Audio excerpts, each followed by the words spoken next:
So, we often picture internet fame as this kind of predictable thing, right? Viral challenges, maybe some carefully crafted content. Yeah, you think you know the formula. Exactly. But the reality is often, well, a lot stranger.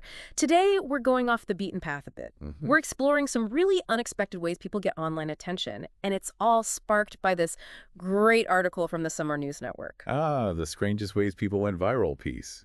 Yeah, I saw that. That's the one. It really digs into how sometimes just unfiltered creativity or just plain odd human behavior can suddenly grab everyone. It's less about the plan and more about the Yeah, spark, right? The unexpected moment. totally.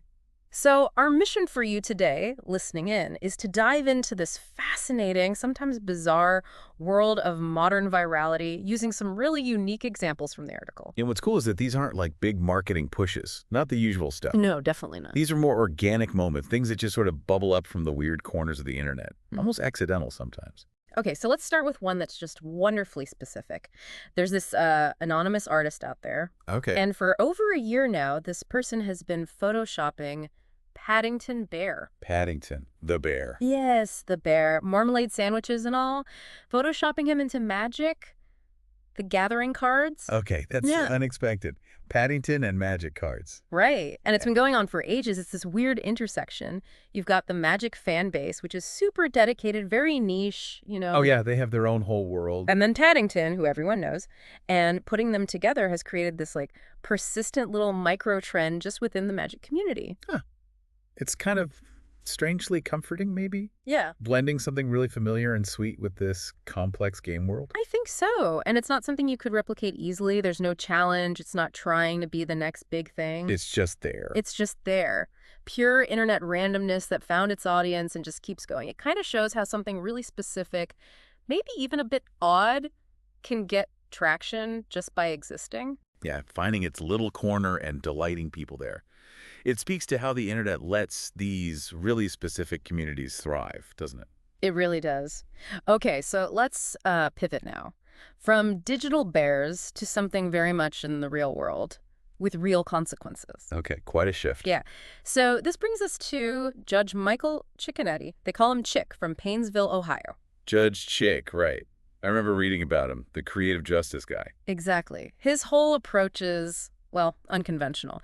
Instead of just the standard penalties, he often gives offenders a choice. A choice, like what? Like, okay, you can take the standard punishment, or you can do this public act of accountability that kind of fits the crime. Hmm. That's interesting. It makes you think about what justice is really for, doesn't it? Yeah. Punishment or something else. Right. Is it just about paying a price, or is it about maybe understanding what you did? His methods lean towards that second idea. The article has some great examples. Like the speeding one. Yeah. Speeding in a school zone, your choice wasn't just, lose your license for a bit. It was that, or go work as a school crossing guard. Wow. And didn't the article say something about people who chose the crossing guard duty? It did. Zero recidivism. Like none of them reoffended. Zero. That's actually huge. Putting them right there, seeing the kids they could have hurt, that must have hit differently than just a fine. You'd think so, right? That direct experience seems powerful. Yeah, it really makes you think about how behavior actually changes. And it wasn't just that. Vandalism. He apparently gave someone the option to paintball their own car. No way. Seriously. Evading police. Had to train for and run a 5-mile race. Some kids slashed school bus tires. Oh, what happened to him? They had to throw a picnic for the kids whose trip got canceled because of them. Yeah. There's a sort of poetic element to it all. Poetic justice, literally. And it's public too, right? That must add another layer. You can't just hide away. Exactly. That public accountability seems key. But okay, 2 cases really blew up and got him wider attention. Right, the ones that went properly viral. Yeah. First, back in 2005, a woman named Michelle Murray abandoned 35 kittens. Oh, that's awful. Terrible. Her choices weren't just jail. She could choose jail or spend a night alone in the woods where she left them. No food, no water. Just alone in the dark. Yep. Or a shorter jail sentence plus fines and donations. It really forces you to confront what you did, doesn't it? That night in the woods option. Wow, that's designed to make you feel the vulnerability, I guess, to build empathy in a really direct way. Seems like it. That? Then jump forward to 2015. Victoria Bascom. She ran off without paying a $30 cab fare. Okay, $30. What were her options? 30 days in jail, Right. or walk 30 miles within 48 hours. A mile for every dollar. Pretty much. And the article says she chose the walk. You can just imagine that story spreading online. Oh, absolutely. People love that kind of thing. That sense of, Yeah. well, the article called it poetic comeuppance, right? Exactly that phrase. It feels fitting, maybe more memorable, more human than just a standard fine or jail time. There's an irony people connect with. Yeah, you can see why it resonated. It feels like justice served, but with a twist. And maybe it works better. His reported recidivism rate, repeat offenses, it's apparently way lower than the U.S. average, like Yeah. 10% versus maybe 50, 60, even 80%. 10%. That's a huge difference. It really does lend weight to the idea that maybe these creative, more personal consequences stick. It challenges this standard thinking, for sure. Maybe understanding the harm you caused is more effective long term. It definitely makes you question what effective punishment really means. Okay, so shifting gears again from the courtroom to Craigslist. Craigslist. Okay, where are we going now? Let's talk about Lusky. He was this music producer, kind of struggling, Right. and he first got a little bit of attention for turning this totally bizarre Craigslist ad into a song. What is the ad? Someone in a Costco parking lot needed help eating a giant peanut butter chocolate pie they'd just bought. Wait, they put an ad on Craigslist to find someone to share a pie Yeah. in the parking lot? Apparently, it just peak internet weirdness, and Lusky made a song about it. That's exactly the kind of random thing the internet loves, isn't it? So weird you just have to share it. Totally. It got him some views, but his real breakthrough, the thing that really took off, was his Tinder song series. Ah, okay. Tinder songs. I think I've heard of this. The whole concept is just brilliant. He takes these awful, awkward, sometimes completely baffling Tinder conversations. We've all seen screenshots of those. Oh, yeah.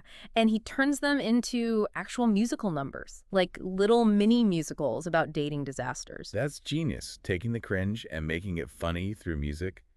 Very clever. It taps into something so many people experience. Absolutely. The article gives this great example. Someone messages him on Tinder, asks straight up, "Do you smoke crack?" Wow. Subtle. Right. He says no, and they immediately reply, "Unmatch me," just like that. Okay. And he turned that into a song. Those kinds of comedic takes on the weirdness of online dating, that's what launched him on TikTok. Makes sense. TikTok loves the short form, relatable, funny content. Yeah. And dating app stories are endlessly relatable, even the bizarre ones.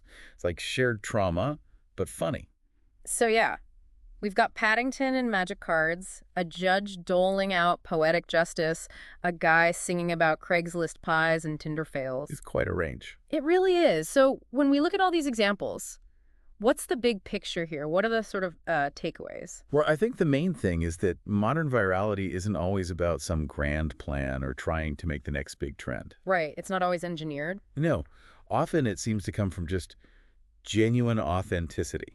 Mm-hmm. Or maybe unexpected creativity, or sometimes just being really uniquely weird. Like, who would predict Paddington and magic cards would be a thing? Or songs about crack questions on Tinder? Exactly. It shows how unpredictable it all is. What catches our collective eye can be truly random. And it highlights how fragmented the internet is now, too, doesn't it? The article mentioned this. Yeah, that you can have these creators with billions of views, millions of followers, Yeah. that whole other huge parts of the internet I've just never even heard of. It's like these massive but totally separate viral worlds existing side by side. Which really changes what fame even means, I guess. Totally. It's not this one big thing anymore. You can be huge in a specific niche, completely unknown outside of it. And it shows that really unconventional stuff that only makes sense in a certain context, can still get massive engagement within its world. So yeah, today's deep dive really took us down some surprising paths to internet fame, way beyond the usual dance challenges and stuff. Definitely showed the diversity of it all. Absolutely. And maybe, as we wrap up, here's something for you to think about. The internet is so vast, right? It allows these incredibly different, totally unexpected kinds of online fame to just pop up and thrive. What does that really tell us? About our collective attention spans, the random things that grab us, and how the whole idea of being known is constantly shifting in this digital age. It really makes you ponder the sheer variety of human creativity and interest out there online.